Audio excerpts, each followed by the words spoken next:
¿Arrancamos? Dale. Bueno, le damos la bienvenida a todos a esta tercera edición de las Psicomeetups. Hoy vamos a hablar de un tema que un poco nos atraviesa no solo a los psicólogos graduados, sino también a los psicólogos en formación, ¿sí? Directamente, pero también a la sociedad en su conjunto. Es un tema tan interesante, importante como es la formación en psicología en Argentina. Este es un tema que, al menos a mí, en mi agrupación, que es Neurotransmitiendo, a la cual pertenezco, nos atraviesa desde un principio, fue un poco motor, que nos impulsó a pensarnos, ¿no? como proyecto de psicología y neurociencias, pero me consta que también así fue para la ACP en su momento, ¿no? El tema de la formación de la psicología en Argentina. Así que en esta oportunidad, y en oportunidad de la tercera edición de estas Psicomitas, decidimos dedicarla a un tema tal vez más introspectivo de la psicología y que nos atraviesa a todos, pero bueno, como decía recién, también es para el conjunto de la sociedad como es la formación en psicología. Estas psicomeetups las organizamos desde Neurotransmitiendo, en conjunto con la ACP, la Asociación para el Avance de la Ciencia Psicológica, y también con el aval de la CIP. Pueden encontrar el resto de las ediciones anteriores que las tenemos subidas a YouTube en el canal Somos NT de YouTube. Antes de arrancar, ¿qué les parece si les contamos un segundo quiénes participaron de esta meetup? ¿No? Creo que estaría bueno para que sepamos un poco de dónde viene cada uno, y después, porque la idea es que haya una charla puntapié que nos sirva para debate después, ¿no? Que ahora después de que Caro nos cuente un poco de cómo está conformada la gente que asistió a esta tercera psicomeetup, la idea es que presente ya al orador y arranquemos con esta tercera edición de la psicomeetup. Así que, Caro, si querés. Vale, espera que sigue entrando gente. Tenés que, claro, estás en como doble función, Caro. Vos tenés que. Sí, no, es too much esto para mí. No estás cuidada por la producción. No, bueno, ahí está.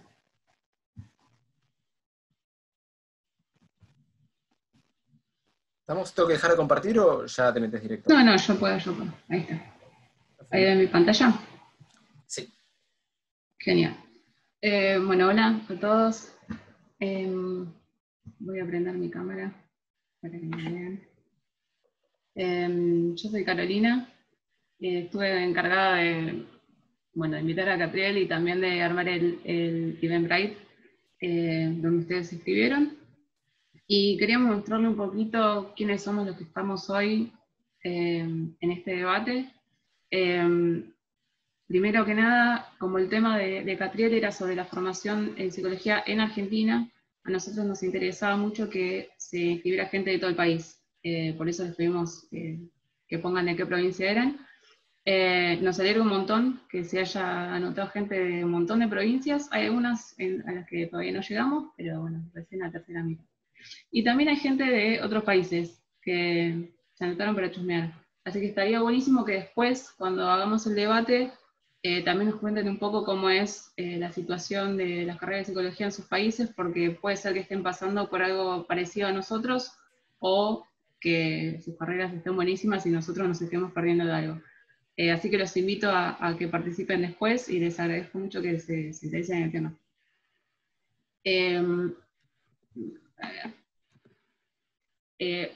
La mayoría de los que se inscribieron hoy son estudiantes de grado, lo cual está buenísimo porque los temas de los que va a hablar Catriel, digamos, los afecta a ustedes mucho más que a nosotros que estamos graduados y que ya no vamos a cursar más.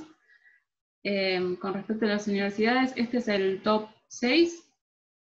Obviamente hay muchísima gente de la UBA, pero también se anotó mucha gente de otras universidades de otras provincias, tanto del sector público como del privado. La mayoría obviamente es de gestión pública,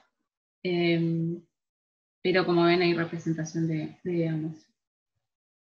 Y la pregunta que más nos interesaba tiene que ver con cuán conformes están ustedes con la formación de grado.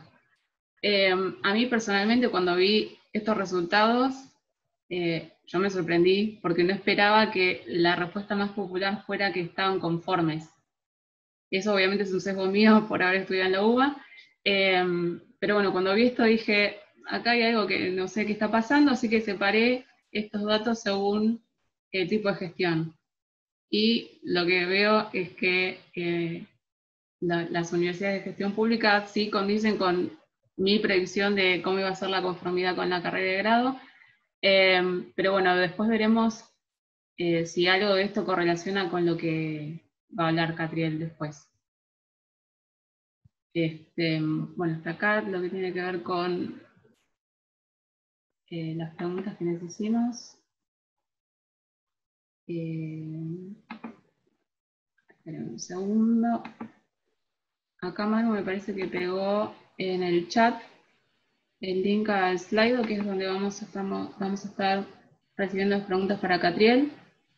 Hay una pestaña ahí en el Slido que es, debe decir encuestas en vivo o una cosa así. Fíjense si pueden entrar.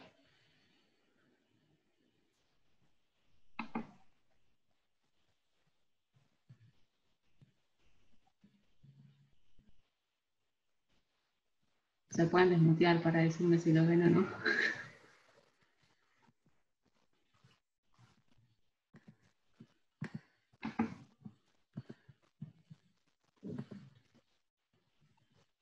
¿Lo volviste a compartir, Caro, en el chat o es el primer link de arriba de todo? Lo puso Manu recién, Ahí está. hace un rato. Buenísimo.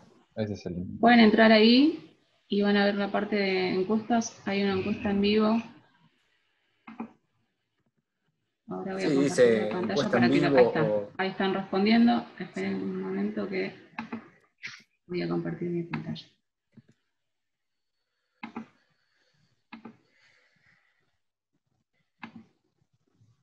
Esto es más que nada para que ustedes, o sea, vayamos viendo más o menos a qué se quieren dedicar para tener un pantallazo de cuál es nuestra audiencia de hoy.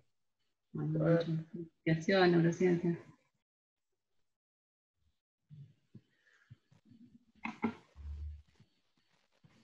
Ok, es la audiencia más sesgada de la historia. Sí, no, es que mucha gente se enteró por neurotransmitiendo. Claro, me encanta. Pero bueno, somos casi 130 personas. 30 y pico respondieron. Igual si estamos viendo, ¿no? Tenés investigación y clínica, clínica e investigación, clinic, clean. Tipo, hay un montón de clínicas por ahí que están poco.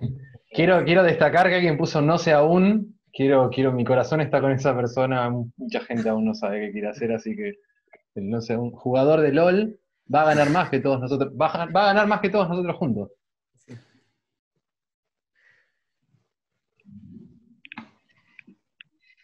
Psicología, mira, alguien puso psicología. Bien, bien, bien. Se la jugó, abarcó todo. Sabía bien cómo responder en una palabra.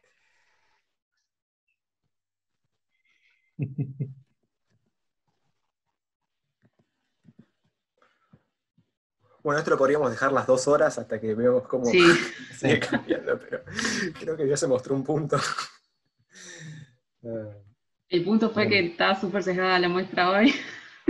Sí, eso por un lado, pero ni hablemos de las propiedades psicométricas de la evaluación. Después hay que evaluar el constructo ni fu ni fa, y quiero romper todo, que estamos muy interesados en saber cómo. Sí, esto lo vamos a publicar. Quiero que lo Sí, sepan. esto se publica sin duda. Genial. Bueno, Tommy, si querés, Dale. seguimos con la charla. Voy a dejar de compartir. Un segundito. Bueno, ahora un poco ya sabiendo quiénes somos y que tenemos una orientación, una perspectiva, un sesgo más desde el lado de la investigación, pero también desde la clínica, ¿no? Porque, como decía Manu, también, bueno, lo ponían con distintos nombres, y claramente si sumás todos esos, nos podemos dar cuenta que la clínica ocupa una parte importante de la audiencia, o la gente que se quiere dedicar a la clínica. Pero bueno, una vez que ya hicimos un recorrido por los intereses de la audiencia y la gente que va a participar del debate, empecemos primero con esta charla puntapié, ¿sí? Sin demorarnos más. El día de hoy va a exponer Catriel Ferro. Catriel es licenciado en Psicología por la Universidad Nacional de Mar del Plata, ¿sí? Y es doctor en Psicología por la Universidad Nacional de San Luis. Actualmente es becario postdoctoral del CONICET, con lugar de trabajo también en Mar del Plata. Y el título de la charla de hoy va a ser, bueno, como decía en el flyer, Problemas y reflexiones sobre la formación de grado en Psicología en Argentina. Una sola aclaración más antes de dejarte la palabra, Catriel, y es que en el SlideGo que está compartiendo Manu por el chat y que ya fue compartiendo, van a poder hacer preguntas, ¿sí? Para hacerle después cuando termine Catriel, pueden hacerlas ahí y pueden ir votándolas, y las preguntas más votadas las tomamos como inicio de este debate. Después también podemos tomar otros ejes que nos fueron comentando en algunas páginas de Facebook, que nos dijeron que estaría bueno debatir, podemos agarrarlo también para empezar una conversación cuando termine la charla de Catriel. Así que ahora sí, Catriel, todo tuyo. Bueno, buenísimo. En primer lugar, quiero agradecerle a todos y todas los involucrados, tanto a la ACP como a la CIP como a Neurotransmitiendo, la invitación. Es siempre un placer poder compartir con colegas los resultados de los que uno hace, y sobre todo, bueno, en temas tan relevantes, a mi criterio por ahí tan importantes como lo es el de la formación de grado.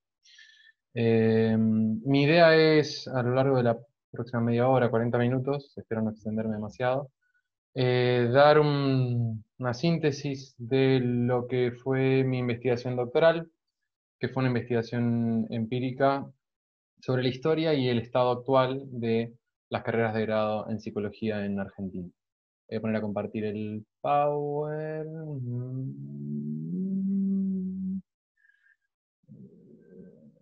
Presentaciones. Espero que se esté viendo. Perfecto, bien. Bueno, ya me presentaron, soy becario postdoctoral, significa que no como mucho y no puedo comprar muchas prendas, y soy profesor de la universidad pública, también lo que significa que mi hobby es no comer demasiado. Mis tres objetivos, digamos, en la charla van a ser esencialmente estos, si bien el tercero lo voy a dejar más que nada para la reflexión posterior cuando se arme el debate. En primer lugar, quiero ofrecer una caracterización general del estado actual de la formación en psicología en el país, y hacerlo a través de aportar datos empíricos sobre lo que son actualmente los contenidos bibliográficos de las carreras de grado en las principales 12 universidades del país. Voy a detallar un poquito a qué me refiero con estas cosas para darle un poco, digamos, más de sentido.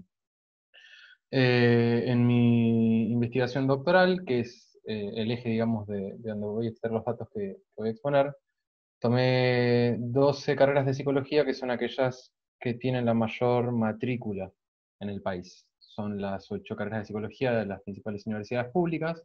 De hecho, son todas las universidades nacionales que tienen carreras de psicología, excepto la de Entre Ríos, porque al momento al momento de iniciar mi tesis doctoral, la de Entre Ríos aún no tenía, digamos, un plan de estudios consensuado y la excluí. Y las 4 universidades privadas cuyas carreras de grado son las que tienen mayor matrícula a nivel nacional. Si bien Argentina tiene más de 70 carreras de grado de psicología, estas 12 universidades que forman parte de mi muestra tienen el 85% de los alumnos y las alumnas activas en el país, y diplomaron el 82% de los psicólogos en el país. Lo que significa que los datos que voy a exponer ahora aplican a entre 8 y 9 de cada 10 estudiantes activos en el país, y refieren a las universidades que le dieron el título a entre 8 y 9 de cada 10 diplomados en Argentina. Si escuchan un maullido de fondo es mi gato, a que no puedo dejar entrar acá porque va a empezar a hacer desastre y me mea de los libros, y como dije, soy becario doctoral y los libros son una commodity, así que no puedo permitir que el gato los orine. ¿Por qué formación de grado? Cuando nosotros hablamos de formación,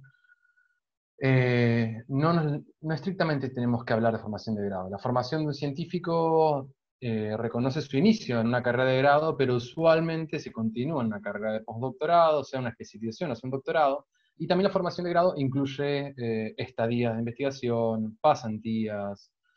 Yo me concentré en la formación de grado en mi investigación, y es el eje, digamos, de esta charla. Por un lado, porque es el común denominador de los diplomados. Cuando, digamos, uno le pregunta a un psicólogo qué hace, o a una psicóloga qué hace, la respuesta es muy variada, como veíamos hace un ratito en las respuestas que aparecían en la nube de la pantalla, pero el común denominador de la experiencia de todos esos graduados y graduadas es la carrera de grado. Es decir, que las carreras de grado son el común denominador de los profesionales, y era ese común denominador el que a mí me interesaba investigar. Por otro lado, y en particular en Argentina, la formación de grado es el único nivel formativo del grueso de la comunidad profesional. ¿Qué significa esto? Que para el grueso de la comunidad profesional en Argentina, la carrera de grado es el primer y último tramo de formación sistemática con que luego los profesionales ejercen. 1,8%, según el último relevamiento de Alonso Clinar del año 2018, entre 1 y 2 de cada 100 psicólogos y psicólogas en Argentina tienen un doctorado. Esto significa que es un psicólogo alto y un 0,8% de otros psicólogos, un psicólogo por el punto más bajito, o una psicóloga, y que un 96% de la comunidad profesional tiene un título inferior a nivel de maestría. ¿Qué significa esto?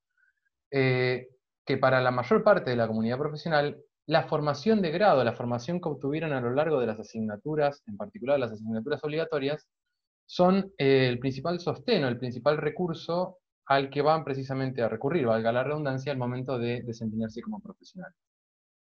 Estas cifras a mí me hicieron ver que la formación de grado era un objeto de estudio y de investigación interesante para cartografiar o poder, digamos, tener una descripción fiel del estado de la cuestión en Argentina.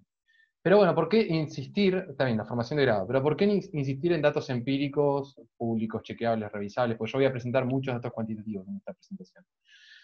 Bueno, el tema es que cuando uno, en parte es lo que se vio cuando recién habilitaron las preguntas, y creo que todos y todas los que están presentes van a poder coincidir conmigo, siempre uno cuando hace la carrera de grado, cuando habla con un colega o una colega, escucha cosas como la formación de tal universidad es buena, la formación de tal universidad es mala, la formación de tal universidad es más plural que la de tal otra. Es muy común que todos los estudiantes tengan una opinión sobre sus propias carreras, pero el problema con esas opiniones es que son subjetivas, están tamizadas por sesgos, por distorsiones, no dejan de ser evidencias anecdóticas. Mi experiencia en la carrera puede ser una y la experiencia de otro alumno o otra alumna puede ser otra, y ninguna de las dos puede reflejar la realidad del estado actual de la carrera. Esto se complejiza porque las universidades no publican datos sobre la formación que ofrecen. Publican datos como los programas de trabajo docente, publican el plan de estudios, pero ninguna carrera da datos objetivos sobre cuál es la antigüedad de la literatura, cuáles son las orientaciones teóricas predominantes. Es decir que, por un lado, las universidades no publican estos datos, por otro lado, no es un objeto de estudio tan desarrollado. En Argentina tenemos 2 o 3 décadas de estudios, pero han tendido a ser estudios más localizados, no estudios a escala nacional que comparen diversas universidades. Y en última instancia, eso lleva a que las impresiones que tengamos de la formación sean superficiales. Bueno, tal formación en tal universidad es más plural que tal otra. Bueno, ¿en qué se basa esa apreciación? ¿En el propio recorrido de la carrera? ¿En alguna clase de estudio estadístico? De alguna forma, por estas razones, tanto por la importancia de la formación de grado como por la necesidad y la carencia o la vacancia en el área de estudios de formación sobre datos empíricos, es que yo vengo a realizar esta investigación, doctorarme y compartirla con ustedes. Dicho de forma sintética, porque digamos, esto está contenido en mi tesis doctoral que es pública, y quien esté interesado después puede ir a buscar los datos concretos. Yo voy a hablar de, o sea, las conclusiones que extraigo, los datos que expongo, están basados en el análisis cuantitativo de la bibliografía de lectura obligatoria de las asignaturas obligatorias de las 12 carreras de mi máster. Son un conjunto de 16.000 referencias bibliográficas, los textos que leemos durante la carrera, de 452 asignaturas, que son las asignaturas obligatorias de estas 12 casas de estudio. Lo que yo hice fue cargar todas esas referencias en una base de datos y desagregar cada referencia de acuerdo a diferentes indicadores bibliométricos. Dicho de forma muy sintética también, un indicador bibliométrico es una categoría de análisis que permite cuantificar información científica y después someterla a análisis estadísticos descriptivos. Un indicador bibliométrico, ahí está la lista, digamos, en el segundo ítem de los indicadores que tomé. Por ejemplo, el título de la referencia, el autor de la referencia que aparece citada, el año de publicación original, el año que aparece listado en el programa de trabajo docente, que no necesariamente es el año de la publicación original del texto, etc. Es decir, que ya se pueden imaginar que cada referencia que aparece citada en los planes de trabajo docente fueron desagregadas a partir de estas categorías. Cada una de estas categorías, cada uno de estos indicadores permite después un análisis por separado, de acuerdo a cada indicador, y podemos tener una noción relativamente objetiva, o al menos, digamos, pública y discutible, objetiva en el sentido de que otros pueden verla, de datos sobre los autores más leídos de las carreras, la antigüedad promedio de los textos, etc. Bueno, vamos a pasar a la parte divertida, los datos. Si bien yo consideré varios indicadores, como decía, una serie de 14 indicadores en mi tesis, lo que voy a presentar hoy, para que no nos extendamos demasiado en el tiempo, es una serie delimitada de lo que a mí me parecieron que eran los más interesantes o los que a ustedes les podían parecer más interesantes. En primer lugar, la antigüedad de los textos, que es un tema, digamos, que es muy, al menos yo, desde mi experiencia anecdótica, fue algo que viví en discusiones con mis compañeros y mis compañeras cuando estudiaba, y ahora como docente es algo que escucho bastante en los docentes y en los alumnos, preocupaciones sobre la desactualización de los textos, la actualización relativa.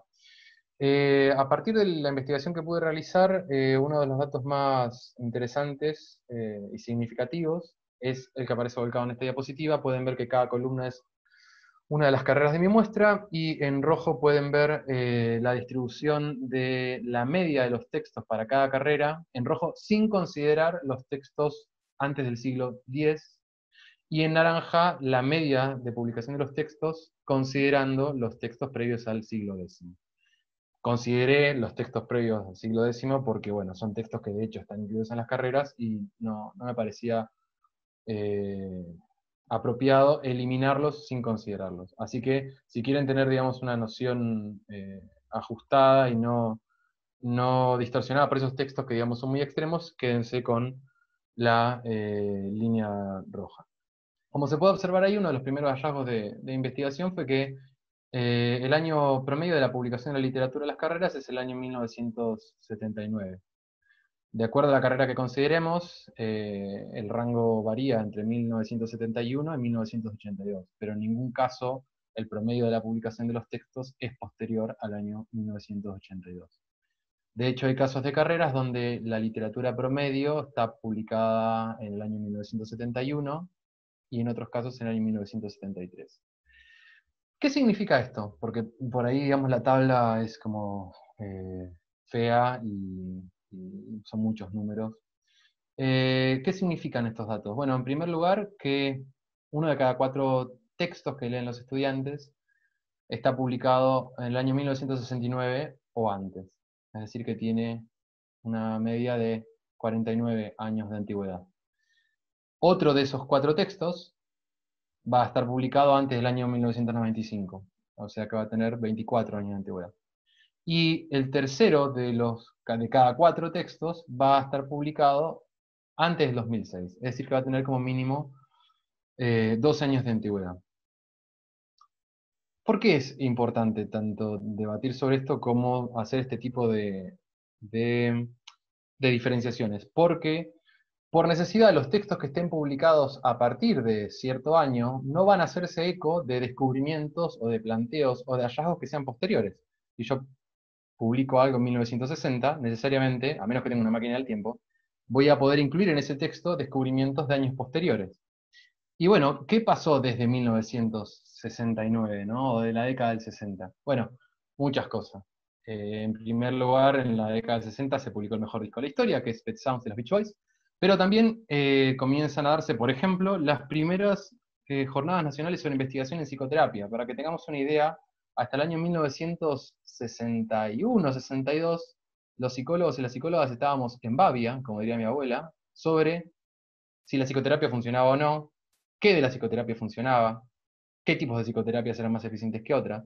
Es recién hacia finales de la década del 60 que se sistematizan este tipo de debates. Pero uno de cada 4 textos que leen los estudiantes en Argentina es previo necesariamente a esta década. O sea que no van a hacerse ecos ni del disco de los Beach Boys, ni de los debates sobre investigación en psicoterapia. Otro tema que me parece aún más relevante es que, por ejemplo, es recién en debates que se suceden en 1972 y luego desembocan en 1973, es recién en ese último año que la Asociación de Psiquiatras Norteamericana elimina la homosexualidad como condición patológica en el diagnóstico estadístico de trastornos mentales. ¿Por qué selecciono, digamos, estos hitos y los hago interactuar con el tema de la antigüedad? Porque por necesidad, una gran cantidad de los textos que leamos en nuestras carreras van a ser previos a estos debates, para que tengamos, digamos, una noción general de la obsolescencia de esos textos. Datan de épocas donde sabíamos un poco de psicoterapia, patologizábamos fuertemente a sexualidades disidentes, y bueno, y aún los Beach Boys no nos habían bendecido con ese disco glorioso que es Pet Sounds. Estos son hitos que yo tomo relativamente arbitrarios. Ustedes pueden aportar otros, y ustedes luego en el debate me dirán de qué cosas nos perdemos si seguimos leyendo textos de 1960. Otro dato muy importante a mi criterio es el contraste que existe entre la antigüedad real de los textos y la antigüedad consignada en los planes de trabajo docente. Cuando yo era estudiante, y supongo que la mayoría de ustedes, excepto los que tengan trastorno obsesivo compulsivo, harían lo mismo, no iba a buscar, cuando en el plan de trabajo docente decía que tal autor había publicado tal texto en tal año, yo no iba a googlear si eso era verdad o si era mentira. De hecho, la mayor parte de las veces ni me fijaba. Pero cuando me fijaba, me quedaba con el año que aparecía consignado en el plan de trabajo docente. Eso es interesante analizarlo porque, de alguna forma, los planes de trabajo docente, además de ser contratos entre las cátedras y los alumnos, son el cúmulo de información que se les cede a los estudiantes. De alguna forma, es un límite que se le pone a lo que los estudiantes y las estudiantes van a poder adquirir a partir de la materia. Si comprobamos que la antigüedad de los textos que aparecen en el plan de trabajo docente es menor a la antigüedad real, significa que de alguna forma los estudiantes no van a poder tener, ni siquiera, los estudiantes que busquen, digamos, los estudiantes que se sienten y que se pongan a contrastar si la antigüedad es real o no, no van a poder tener una noción real de cuál es la obsolescencia, cuál es el grado de envejecimiento de esa literatura. Lo que yo encontré precisamente en mi investigación es que en ningún caso la antigüedad real coincide con la antigüedad consignada en los planes de trabajo docente. Y en todos los casos, la antigüedad real de los textos es mayor que la antigüedad tal como aparece anotada en estos planes de trabajo. Es interesante notar también que en ningún caso la diferencia entre la antigüedad tal como aparece en los planes de trabajo y la antigüedad real es menor a 9 años, y en promedio la diferencia es de 22 años. Dicho de forma sintética, ¿qué significa esto? Que si un estudiante con trastorno obsesivo compulsivo se sienta y hace lo que yo hice en mi tesis doctoral, que es comparar, primero tabular la antigüedad que aparece en los planes de trabajo docente y después contrastarla con la antigüedad real, va a encontrar que, según los planes de trabajo docente, la literatura tiene nada más que 22 años en promedio de antigüedad, cuando en realidad, como decía hace un rato, tiene 39. Repito, esto es importante no solamente porque tiene que ver con la democratización del conocimiento en la universidad, sino que también implica un hándicap o un límite a lo que el estudiante puede conocer de forma crítica sobre los límites de su propia formación. Dicho de forma aún más sencilla, el alumno, aunque quiera, no puede saber cuán antigua es la literatura. La obsolescencia de la literatura, bueno, como todos, digamos, saben, la ciencia es una empresa constantemente en cambio, mutable. En parte yo hablaba hace un ratito del DSM y de las conferencias sobre investigación en psicoterapia, porque la ciencia se diferencia de otras formas de conocimiento, se diferencia del dogma, se diferencia del mito, se diferencia de la tradición, porque estamos constantemente cuestionándonos lo que hacemos. Y el constante cuestionamiento, una de las cosas a las que lleva es a mejorar constantemente esos conocimientos. Lo que hoy tenemos como certeza, dentro de 10 años va a ser objeto de risa de los científicos del futuro, y hoy nos reímos de los científicos de hace 100 años.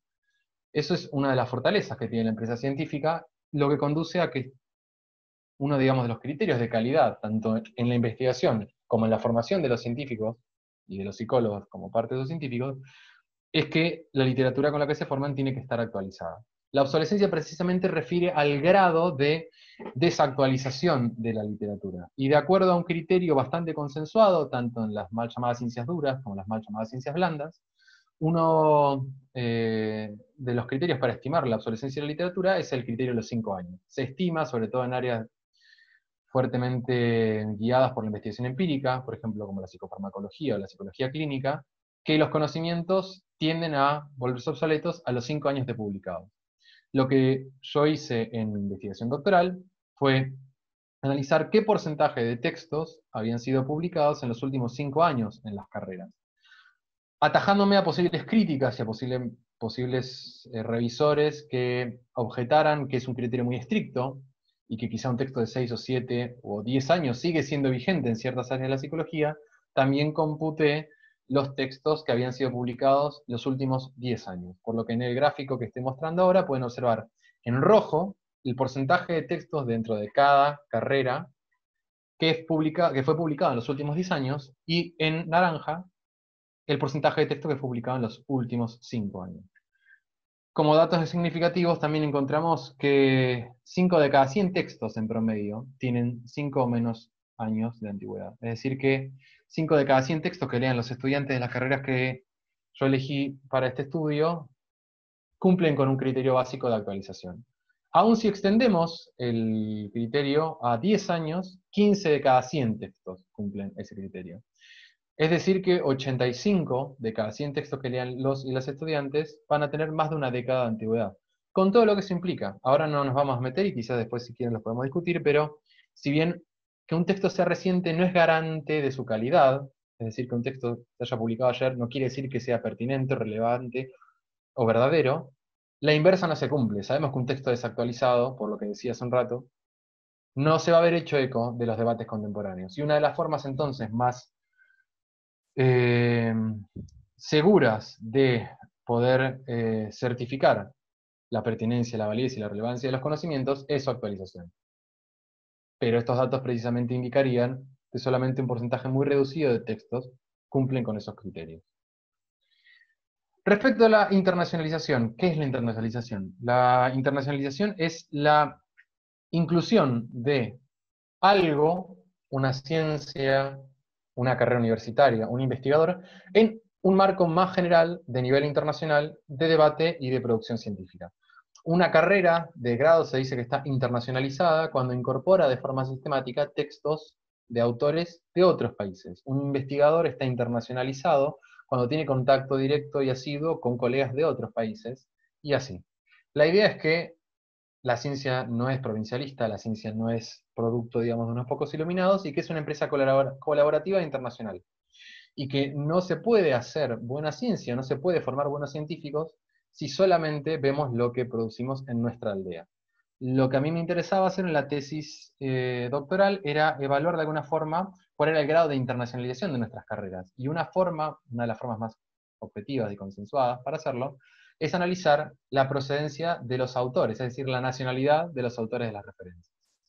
Lo que encontramos, y que está expuesto en este gráfico, es que entre el 90 y el 95% de los textos de las carreras pertenecen a autores de un grupo de 11 países, que son los que aparecen ahí listados, cada uno en una fila. Y más importante, que Argentina es la nacionalidad prevalente en todos los casos, en todas las carreras, con un rango de entre el 34 y el 58% de los textos, es decir, que en ninguna carrera los textos argentinos son menos del 34%, y en algunas llevan al 58%, con un promedio de 46%. ¿Qué significa esto? Que un promedio de entre 4 y 5 de cada 100 textos que lean los estudiantes en las carreras son de autores argentinos. ¿Cuál es el tema o el problema? Que este porcentaje es entre 2.5 y 5 veces más que los textos de la segunda nacionalidad. Es decir, que hay entre 2.5 y 5 textos, entre 2.5 y 5 veces más textos de autores argentinos que de autores franceses, o que de autores austríacos, o que de autores estadounidenses. Es decir, que se puede hablar con bastante seguridad de un sesgo, si se quiere, localista o nacional dentro de las carreras de grado. Esto se refuerza cuando vemos que, si pueden prestar atención, digamos, a cada una de las columnas por separado, y sobre todo al final, donde aparecen los autores argentinos, franceses y austríacos, que la mayor parte de las carreras sigue un mismo patrón ordinal de nacionalidades. Todos los países, de todas las carreras, tienen mayor cantidad de autores argentinos. Y le siguen, en algunos casos, autores austríacos, Sigmund Freud, y en otros casos, autores franceses, Jacques Lacan. Y en cuarto lugar, autores norteamericanos.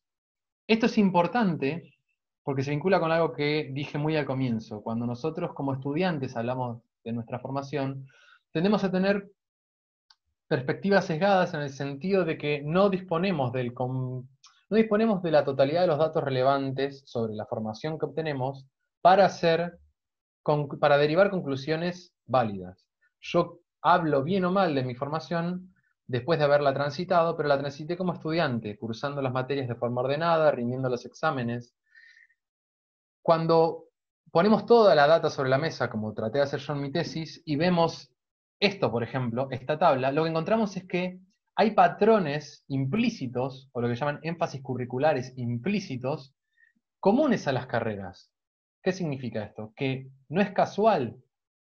Si se repite el mismo patrón ordinal de nacionalidades y encontramos que hay 5 veces más de autores argentinos que autores de la segunda nacionalidad prevalente, esto significa que es muy poco probable que sea azaroso. Y es más factible que se deba a otros factores. Por ejemplo, que los docentes están más familiarizados con textos de argentinos, que los docentes no están tan familiarizados con textos de colegas internacionales, lo cual impacta necesariamente en el grado de internacionalización de la carrera. Sí, ¿no? Ya mucho texto hasta ahora, pero bueno, es la gracia de los datos empíricos. Respecto a los tipos de textos o literatura utilizados en las carreras, una de las cosas que a mí me interesaba analizar en la investigación que llevé a cabo era, en términos de frecuencias y de porcentajes, es decir, de prevalencias, qué tipos de textos leemos en las carreras. Si bien es algo que muy pocas veces está explicitado en el transcurso de digamos, de nuestro aprendizaje formal, la literatura científica tiene varios géneros literarios. No todos son libros y no todos son trabajos de congresos. Existen libros unitarios, existen libros editados, existen artículos en revistas científicas, existen artículos en revistas que no califican de científicas porque no cumplen con los criterios mínimos de calidad para considerarse científicas. ¿Cuál es el tema? Que cada uno de esos géneros literarios en ciencia tiene características propias que no suelen tener los otros. Por ejemplo, sociólogos de la ciencia que se dedican a estudiar estos temas afirman que los libros en general, cuando no son manuales o cuando no son compendios, los libros tienden a ser más subjetivos y a presentar menos evidencia que los artículos de revistas científicas. Los artículos de revistas científicas suelen ser los que comunican datos actualizados, relativamente objetivos. Son trabajos que atravesaron el criterio de revisión por pares, es decir, que fueron criticados por colegas, fueron revisados y criticados y aceptados por especialistas. Es decir que, además de que existen diversos géneros de literatura en psicología, su inserción en las carreras de grado también yo hipotecé que era diferente. Lo que encontré al momento de analizar mis datos precisamente es que otra vez hay ciertos patrones transversales a las distintas carreras de utilización de ciertos géneros y una utilización mucho menor de otros géneros. Por ejemplo, entre 69 y 70 de cada 100 textos que se leen en las carreras son libros o capítulos de libros. Es decir, libros unitarios o capítulos de libros, que sería la parte que ven ahí. Estos son los capítulos de libros, estos son otros tipos de capítulos de libros. Es decir que 7 de cada 10 textos que leemos en las carreras son de un tipo de fuente que, repito, no necesariamente se puede asegurar que su calidad es baja, pero sabemos que son tipos de textos que no atraviesan por el filtro que suele garantizar la cientificidad en psicología, que es decir, la crítica por pares, la crítica por expertos. Si vamos a ese tipo de textos, es decir, si nos fijamos a qué porcentaje, qué cantidad de artículos científicos leen los estudiantes, encontramos que menos de 3 de cada 100 textos son artículos de este tipo de revistas. Es decir, que solamente 3 de cada 100 textos que un estudiante consume en su carrera de grado es un texto del que se puede decir que tiene características formales que están en línea con lo que los científicos hoy entienden por ciencia. Es decir, que son conocimientos relevantes, que son conocimientos pertinentes, que son conocimientos actualizados. No voy a profundizar mucho en esto, y de última después lo podemos debatir, pero nadie puede publicar un artículo si los datos, si la metodología es dudosa o si los datos no se conectan con ningún problema vigente, mucho menos si esos datos ya están disponibles en otra parte. Pero sí podemos publicar libros sobre reflexiones generales sobre el clima o, no sé, la envidia del pene en la clínica de la psicosis, sin que alguien venga y nos diga, bueno, este conocimiento, ¿de dónde lo sacás? ¿Cuál es tu metodología? cómo se inserta en problemas vigentes en la comunidad profesional. Sintetizado, dicho de forma breve, el grueso de los materiales con que se forman los estudiantes en las carreras tienen características que hace que no se puedan ubicar en la vanguardia de la producción de los científicos. Como último dato interesante de esta categoría, me parece llamativo que hay el doble de textos en las carreras publicados en revistas que no son científicas. Es decir, 3 de cada 100 textos son artículos de revistas científicas, 6 de cada 100 son publicaciones en revistas periódicas que no tienen criterio de cientificidad, o sea, publicaciones, páginas web, revistas impresas que no tienen un comité de revisores internacionales. A mí al menos me llama la atención que haya no solamente pocos artículos científicos en las carreras, sino que haya el doble de artículos que pueden pasar como científicos, pero que en realidad no lo son. Y por último, es interesante notar, ahí pueden ver esta parte de gráfico de tortas, que es la primera parte gordo, que hay un porcentaje muy interesante de materiales de cátedra en la formación de grado. Es decir, esos manuscritos que escriben los profesores o los titulares y que directamente meten en el PTD sin que pase ninguna clase de revisión por pares o de crítica por colegas. Hay casi 3 veces más esos materiales que artículos de revistas científicas. Lo cual permitiría concluir que los docentes al momento de estructurar sus asignaturas parecen optar por escritos propios, que no pasaron por el filtro de otros colegas, por sobre artículos que han tenido al menos el visto bueno de la comunidad disciplinar. Bueno, lo que todos estaban esperando, ¿no? Fotos de desnudos. La orientación teórica, que es el drama y la pesadilla del estudiante de la carrera. Yo escuché que tal carrera es más plural que esta, yo escuché que tal carrera, bueno, es mentira, es mentira.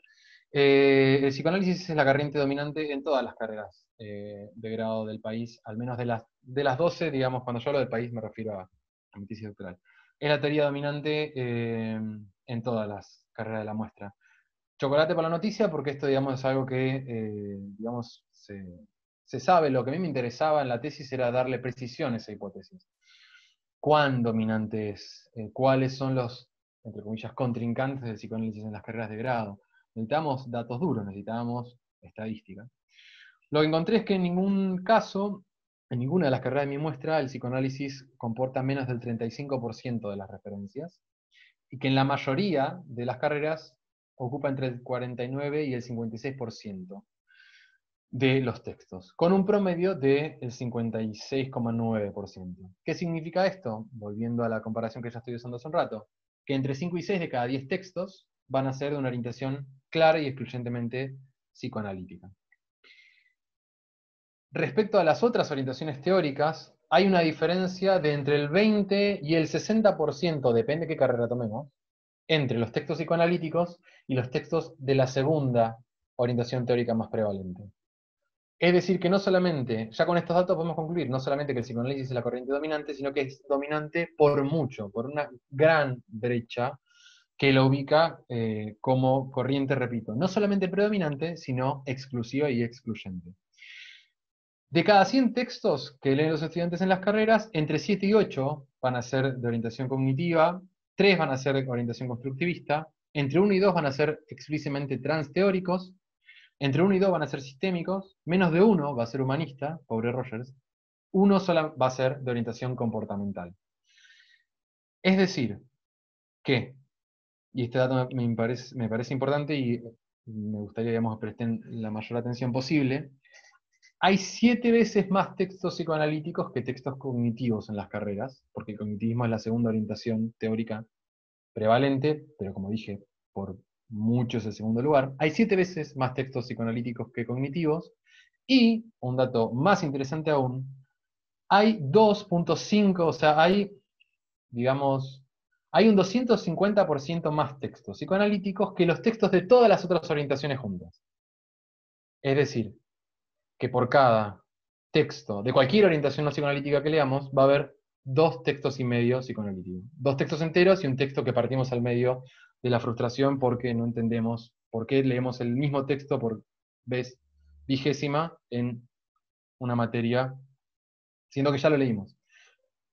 Respecto a los autores predominantes, que es, digamos, otro de los datos que a mí me parecían más relevantes de analizar, porque de alguna forma son indicativos de qué autores tienen más impacto en la formación, encontramos, chocolaté por la noticia, que tanto Freud como Lacan son los dos autores más leídos y con más impacto en todas las carreras. Freud es el autor más leído en todas las carreras, y Lacan es el segundo autor más leído en la mitad de las asignaturas. Sin embargo, digamos, como autores psicoanalíticos históricos, se pueden, digamos, agrupar, y se puede concluir a partir de esto que entre 1 y 2 de cada 10 textos son o de Freud o de Lacan. Tampoco voy a profundizar en lo que continúa, pero imagínense que de las 16.000 citas que yo analicé en mi tesis, la distribución de autores es enorme. Un grupo pequeño de autores concentra una gran cantidad de textos, y a medida que avanzamos, cada vez menos autores concentran menor cantidad de textos. Si mal no recuerdo, de hecho, hay un total de 4.600 autores en las carreras. Es decir, 4.600 autores distintos leemos. Pero solamente 2 autores son responsables de entre 1 y 2 de cada 10 textos. Espero que lo que estoy diciendo no suene muy trabalenguas, pero para que tengamos una idea, no solamente son los autores más leídos, son los autores más leídos por mucho. Y van a tener un impacto mucho mayor porque hay una concentración muy grande de textos en estos autores. Leemos entre 1 y 2 de los cada 10 textos que leemos son de Freud y Lacan, pero 1 de cada 160 textos que leemos es de Roger. 1 de cada 190 textos que leemos es de Skinner. Es decir, que la diferencia es muy grande y muy significativa. Así que bueno, Freud y Lacan son los 2 autores que más leemos. Qué linda carrera de grado. Sería una pena que alguien lo llene de autores de hace 110 años. Eso, lo que dije, digamos, hasta ahora, aplica a las 12 carreras de la muestra de mi tesis. Como todos sabemos, las carreras de grado en psicología en el mundo y en Argentina se dividen en 2 partes. Un ciclo básico, que está orientado a formar en teorías del aprendizaje, psicología cognitiva, metodología de la investigación e historia, es decir, es un ciclo que busca formar al estudiante en consumir conocimiento en teoría actualizado y producir conocimiento nuevo, y un ciclo avanzado profesional que está dirigido a entrenar a los estudiantes y a las estudiantes en la prestación de servicios, en la resolución de problemas. Por eso decimos que el psicólogo es un científico practicante, porque tenemos la bendición o la desgracia de formarnos en ambas cosas. Lo que sigue en la presentación, las pocas diapositivas que faltan, lo que hago es presentar una síntesis de otra parte de mi tesis doctoral, en la que, como mi interés era en parte histórico, no solamente quería ver el estado actual, sino ver cuán habíamos mejorado o empeorado en los últimos años, lo que hago es comparar los datos que yo encontré con datos disponibles de décadas anteriores. ¿Cuál es el problema? Que no hay muchos datos que nos permitan comparar el estado actual con el estado de hace algunas décadas. Solamente hay un estudio que realizaron Cristina Domenico y Alberto Villanova a fines de la década del 90, en la que ellos lo que analizaban eran algunos indicadores bibliométricos sobre la bibliografía de las asignaturas de los ciclos básicos, es decir, del primer ciclo que transitamos como estudiantes, que en la mayor parte de las carreras suele abarcar entre primero y tercer año. O sea que las comparaciones que voy a hacer a partir de ahora solamente aplican a los ciclos básicos de las principales 7 carreras públicas del país: Mar del Plata, La Plata, Buenos Aires, San Luis, Tucumán, Rosario y Córdoba, que eran las carreras que investigaron estos autores y con las que yo puedo comparar. Bueno, ¿qué cosas cambiaron en los últimos 20 años respecto a las teorías? Bueno, empeoró todo, ¿no? Respecto a la orientación teórica, aumentaron los textos psicoanalíticos, si bien no aumentaron en la misma medida que los textos cognitivos constructivistas. Es interesante notar que se han casi duplicado en los ciclos básicos los textos cognitivo constructivistas, en particular por la prevalencia de autores piagetianos y neopiagetianos. Digo que empeoraron las cosas porque si bien ese es un, digamos, signo positivo que puede, digamos, hacernos pensar que hay un mayor pluralismo en las carreras, el psicoanálisis sigue siendo la orientación teórica predominante en ciclos que en teoría tienen que formar sobre conocimientos actualizados y diversidad de propuestas teóricas, y que continúa englobando casi 4 veces más que textos de la segunda orientación teórica. No solamente eso, los textos cognitivo-conductuales o cognitivo-comportamentales disminuyeron hasta la práctica inexistencia, como podemos ver en la tercera columna, empezando desde abajo, del 4,8% al 0,6%. Lo mismo con textos psicosociales y con textos comportamentales. Es decir, que de alguna forma, si bien han aumentado en términos absolutos los textos cognitivo-constructivistas, el predominio del psicoanálisis sigue siendo indisputado y a la vez han disminuido textos de otras orientaciones, lo que parecería ir en detrimento del pluralismo teórico. Respecto a los textos utilizados en las carreras, podemos observar un cambio enorme en lo que incluso podemos llamar la cultura académica de los psicólogos argentinos, porque vemos que de un 51% de libros unitarios que leían los estudiantes en la década del 90, pasamos a un 11,6%, y ese espacio que queda librado, o sea, el espacio que liberan los libros que no leemos ahora, pasan a ser ocupados por capítulos de libros. Es decir que, de alguna forma, la tradición de formarse los psicólogos en la lectura de compendios enteros ha dado paso a la formación en base a capítulos fragmentados de obras más generales. Y esto está acompañado de una disminución drástica, casi del 500%, de artículos de revistas científicas. Si en el año 98, 1 de cada 5 textos que leían los estudiantes era un artículo de una revista científica, o dicho de otra forma, 21 de cada 100 textos eran artículos de revistas científicas, en la actualidad son menos de 4 de cada 100. Esto es interesante porque marca que continuamos formándonos con libros, solamente con otro tipo de libros, y que hemos, digamos, prácticamente dejado de lado los textos publicados en revistas científicas. Y el último grafiquito de la presentación, que a mí mi criterio es lo más interesante que dio mi tesis, es la comparación de la antigüedad de la literatura de las carreras entre el año 98 y el año 2018. Voy a explicarlo así, digamos, mientras voy describiendo los datos, se entiende. En naranja tienen los porcentajes de textos hacia el año 98-2000 según décadas de antigüedad. Es decir, este punto, si siguen el mouse, significa que en el año 2000 los estudiantes se formaban con textos de entre 1 y 10 años con este porcentaje. Es decir, que entre el 32 y el 33% de los textos en el año 2000 tenían entre 1 y 10 años. Un 32% de los textos que utilizaban los estudiantes en el año 2000 tenía entre 11 y 20 años. Un 24% tenía entre 21 y 30 años. Y así continúa. O sea, cada columna es una década de antigüedad de la literatura. Cada punto es un porcentaje del total de la literatura utilizada en las carreras. En naranja se observa el estado hacia el año 2000, y en rojo se observa el estado hacia el año 2018, que es mi investigación. ¿Qué es importante y qué es interesante de este gráfico, que forma como una hélice linda de ADN, de horror y de decadencia? Que en el año 2000, estos datos no están, digamos, bajados, pero, digamos, los describo y con la intención de que ustedes mientras sigan el gráfico. En el año 2000, línea amarilla, un 11,5% de los textos de los ciclos básicos tenía 5 años o menos de antigüedad. Es decir, que podían decir los estudiantes que alrededor de un 11,5% de textos estaban actualizados. Hoy esos textos disminuyeron al 7,4%. Es decir, que 20 años después del último reglamento disponible, tenemos menos textos actualizados en las carreras. Bastante menos. Del 11,5 a 7,4 hay como un 40% de diferencia.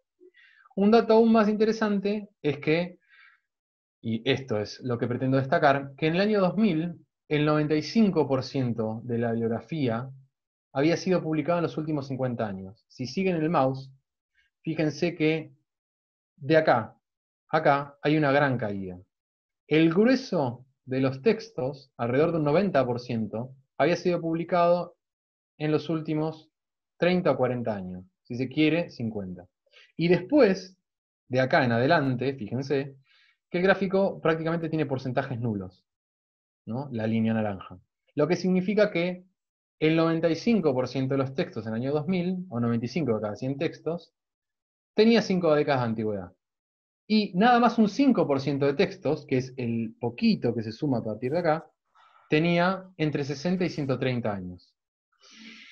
¿Qué pasa hacia la actualidad? Ese 5% de textos que aumentaron al 29%, si dimensionan, eso significa que a 3 de cada 10, o a 29 cada 100.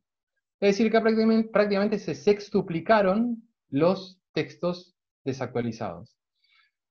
Eso va de la mano de que de un 95% de textos que tenían,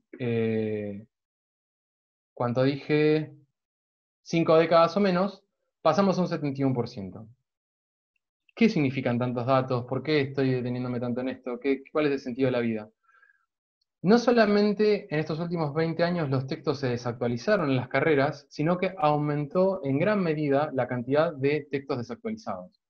Se esperaría que, a medida que pasa, digamos, el tiempo en las carreras de grado, se incorporan textos actualizados, o al menos la antigüedad de la literatura se mantiene relativamente estable. Lo que encontramos, a partir, digamos, de los datos que puedo obtener yo, es que, y por eso enfatizaba la parte de gráfico, fíjense la diferencia entre la línea roja, que es la actualidad, y la línea naranja, que es el estudio del año 2000, una gran cantidad de textos, repito, casi el 30%, tiene entre 60 y 130 años.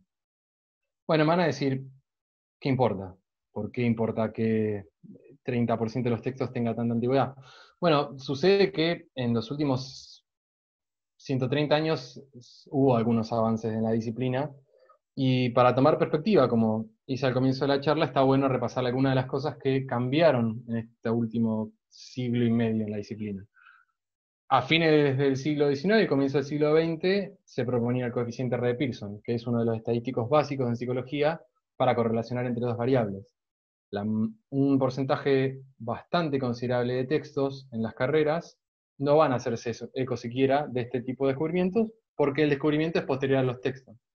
¿Qué otras cosas aprendíamos? Bueno, a fines de la década del 20 encontrábamos que los miedos no eran innatos, sino adquiridos, y que a través de un proceso que luego se llamó desensibilización sistemática, esos miedos podían desaprenderse.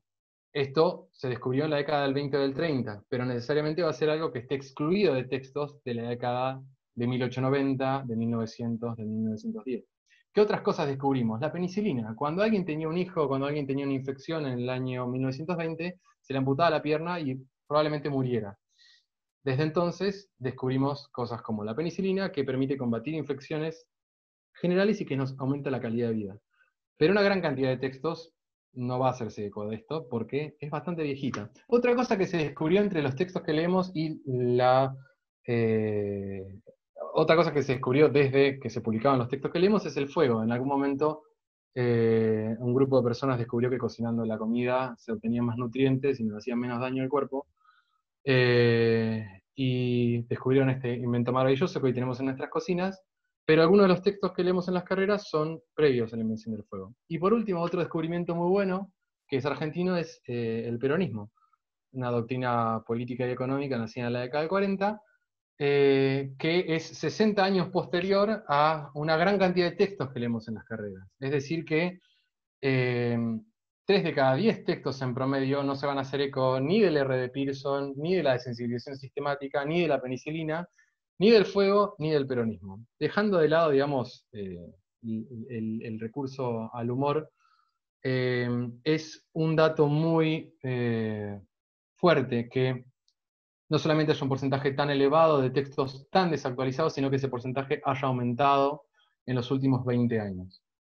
Por último, hablando de autores específicos, de autores concretos, lo que encontramos comparado con las filminas anteriores, y que son El sueño húmedo de Zizek, es que los autores más leídos en las carreras hacia el año 2000 siguen siendo los autores más leídos en la década anterior, la década que está terminando, del relevamiento del año 2018, con la diferencia de que los textos de los autores no psicoanalíticos, en particular los textos de Piaget, han disminuido en mucha mayor medida que lo que han disminuido los textos de los autores psicoanalíticos. Es decir, que Freud y Lacan siguen siendo los autores más leídos en las carreras, y Piaget sigue siendo el tercer autor más leído, pero hoy día hay menos cantidad de textos piagetianos, y los autores más leídos por debajo de estos autores, como Freud, Lacan y Piaget, continúan siendo mayoritariamente textos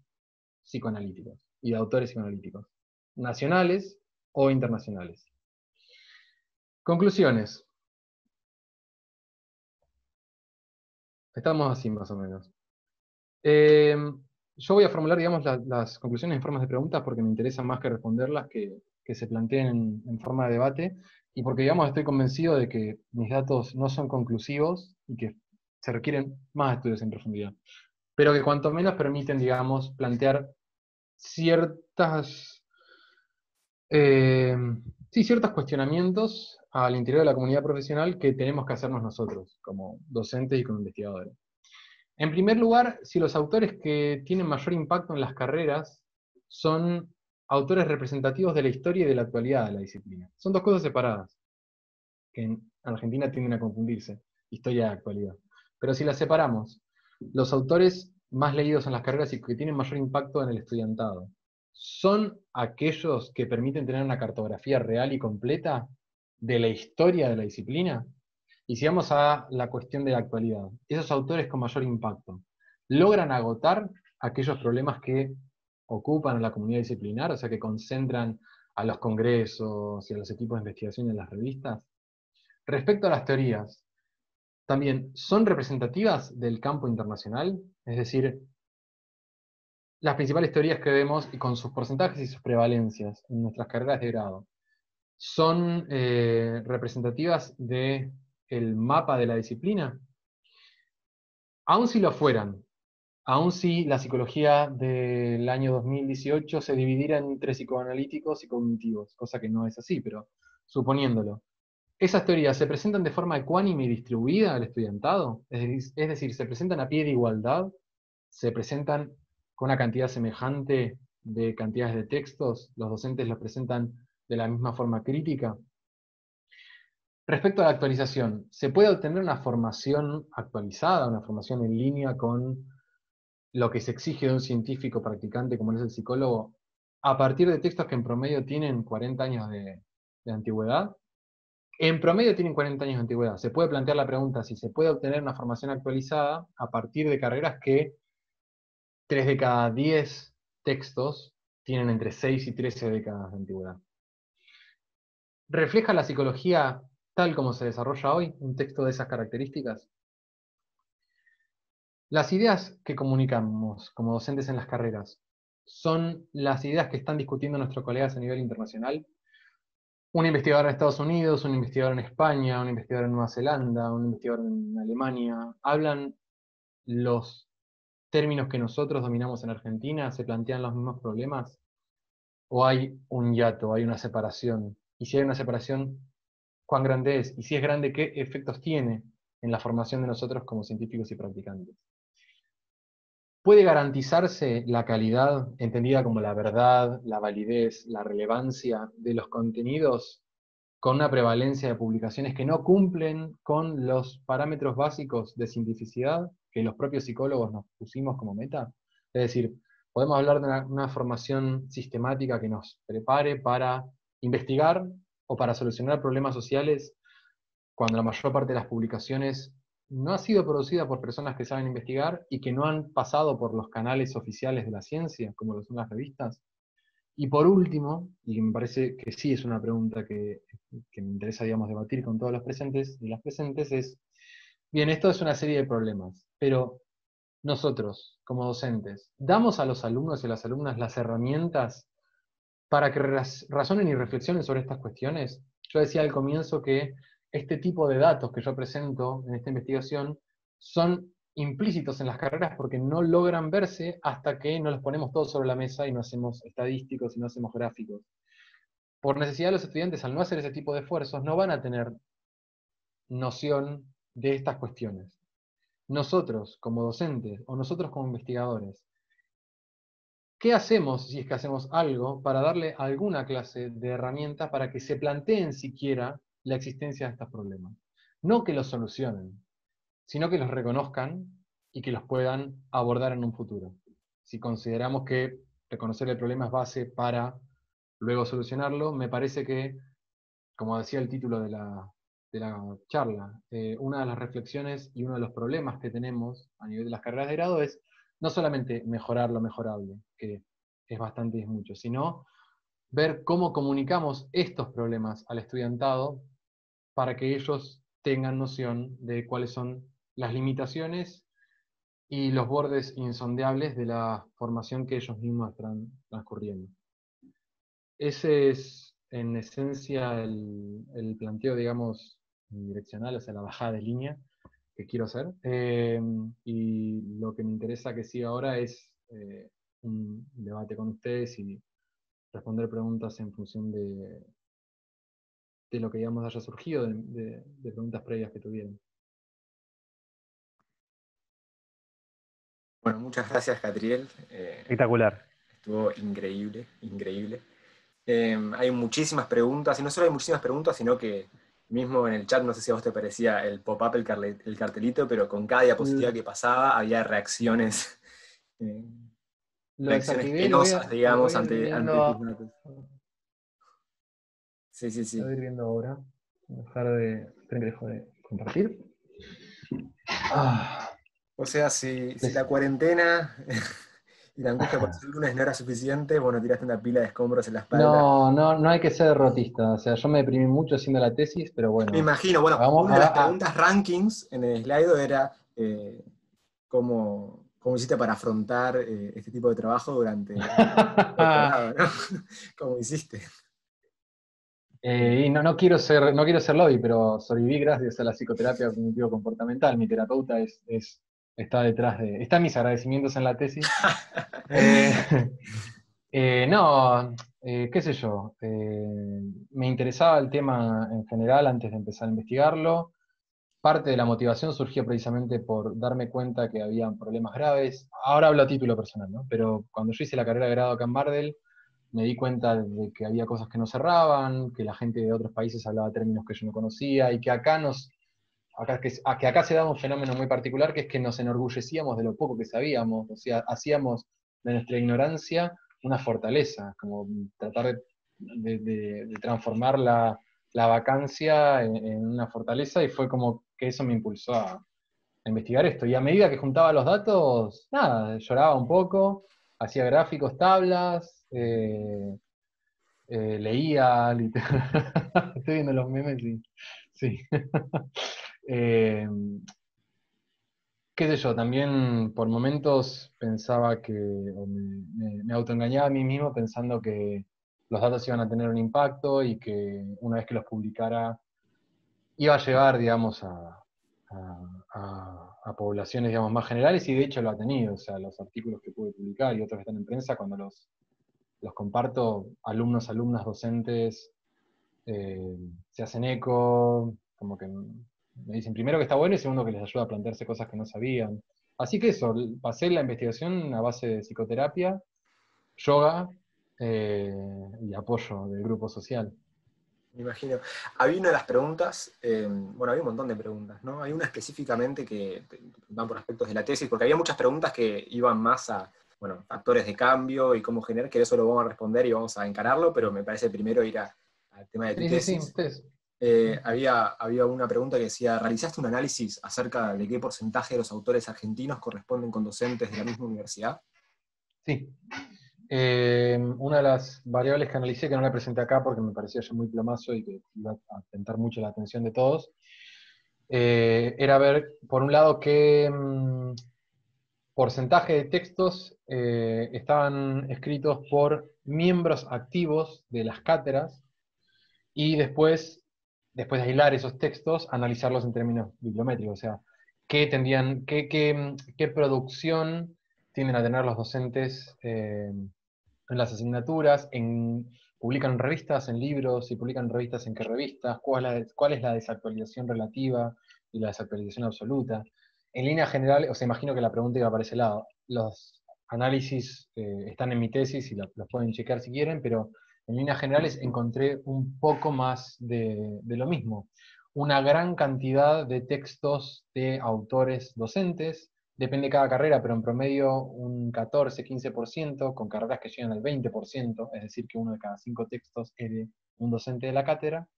En su mayoría son materiales de cátedra, en su vasta mayoría, un 60-70%, lo que significa que los docentes sus ideas las vuelcan directamente a la cátedra a través de manuscritos.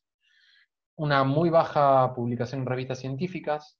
Las pocas publicaciones en revistas científicas son de orientación cognitivo-comportamental, es decir, que hay cierta diferenciación entre los docentes que escriben materiales de cátedra de orientación psicoanalítica y los vuelcan a las cátedras, y otros docentes que publican en artículos de revistas científicas de orientación cognitiva comportamental o comportamental, y después los bajan a las asignaturas. Y en términos de desactualización también. Me voy riendo, perdón por los memes, los amo. Esto también me permitió seguir mucho durante el doctorado, ver memes en general. Y por último, la desactualización. No son los textos tan desactualizados como yo imaginé, pero son relativamente desactualizados. En promedio, los textos de autores docentes tienen entre 12 y 14 años, lo que significa que el texto promedio escrito por un docente y metido en una asignatura está escrito en el año 2004 o 2005. Repito que hay un apartado entero en la tesis que analiza eso, y a la persona que lo haya preguntado puede ir a bucear por ahí, pero en líneas generales encontré esto. Qué novato, ¿ves? Tenía silenciado. Bueno, que Sí, esto no se puede. Los memes. Lo han compartido en los comentarios, tu tesis, y después lo que podemos hacer desde Neurotransmitiendo es subirlo, nada, para que la puedan descargar quien le interese, lo ponemos. Sí, acceso libre, chicos, acceso libre, todos de todos. Otra pregunta que hacían es si conocías estudios similares, que incluya, por ejemplo, la Universidad de Favaloro. Porque habían dos preguntas, de hecho, que hacían referencia a la Universidad de Favaloro. Primero, si tenías referencias también a cuestiones académicas, actualización teórica, pero por otra parte, si conocías investigaciones, ¿no? Estudios similares a los que vos hacías, pero que incluyan esa universidad. Mira, en líneas generales, o sea, el estudio de la formación en Argentina empieza más o menos en la década del 90 y se sistematiza recién en la década del 2000. O sea que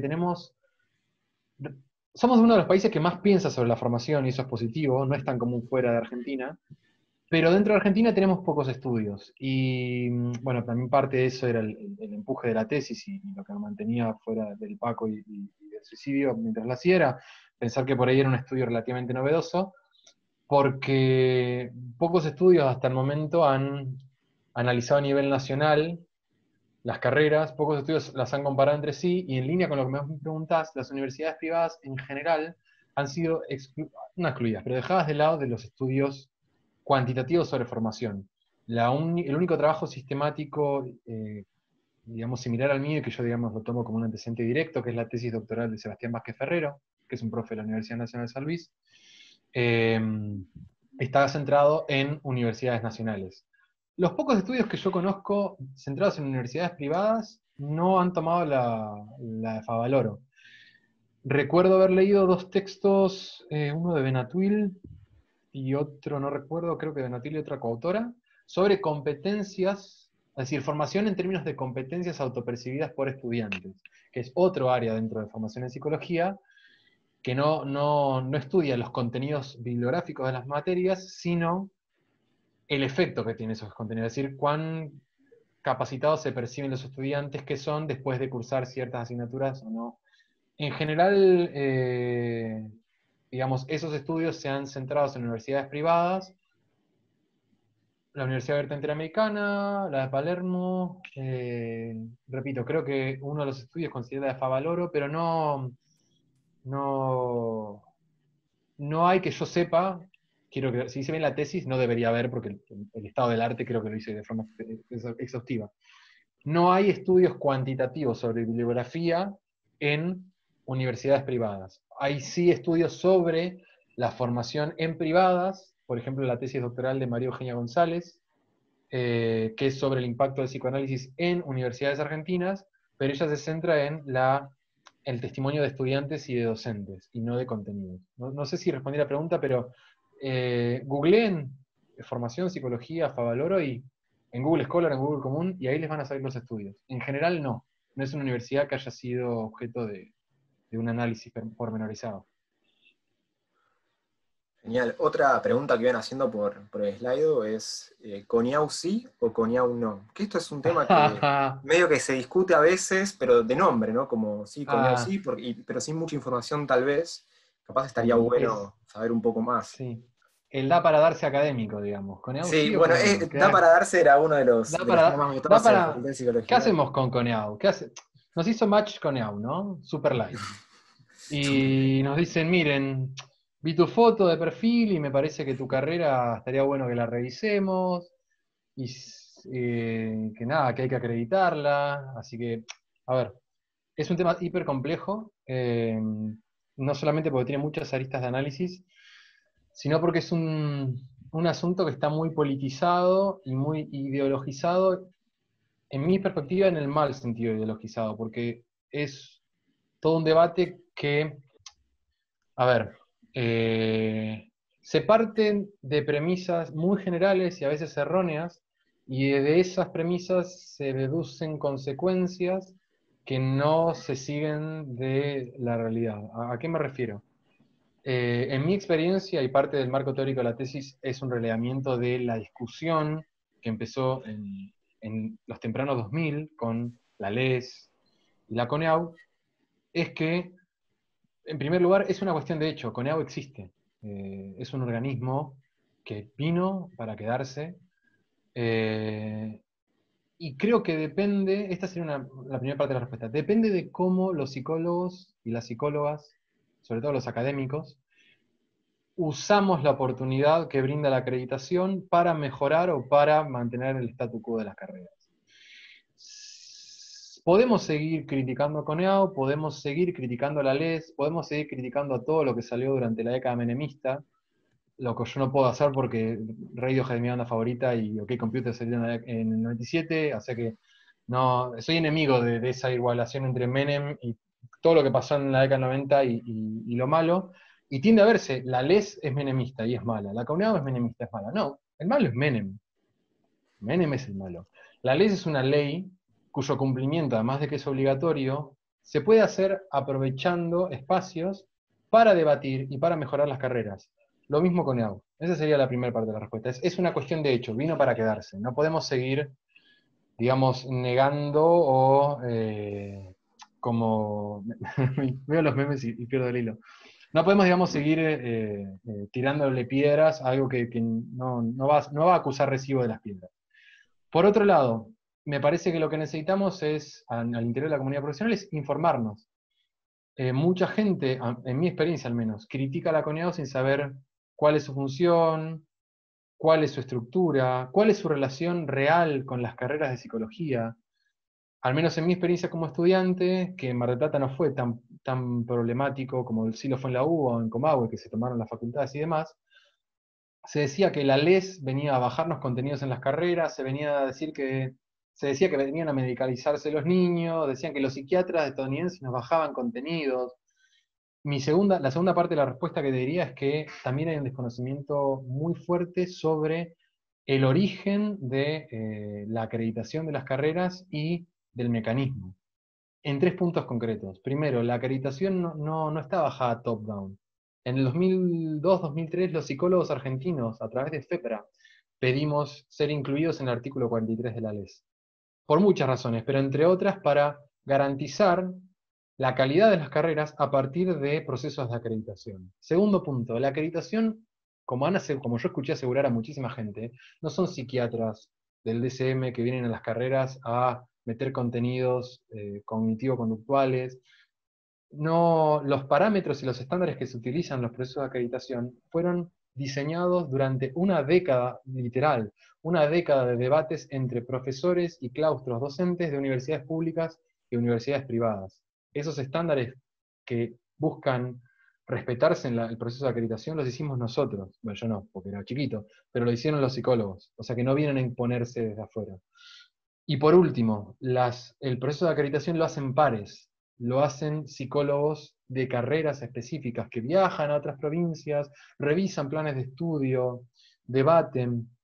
Dicho de forma sintética, es un proceso imperfecto, es un proceso que tiene que mejorar. Hay cosas que seguramente pueden y deben ser mejoradas, pero no acreditar no es una opción, o es un lujo que solamente pueden darse universidades de gran envergadura como la UBA.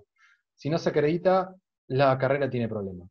O sea que con NEAU no, a mí me parece poco realista y demasiado idealista. Y por otro lado, me parece que está enraizado en desinformación, desconocimiento y lo que empecé diciendo, una ideologización muy fuerte.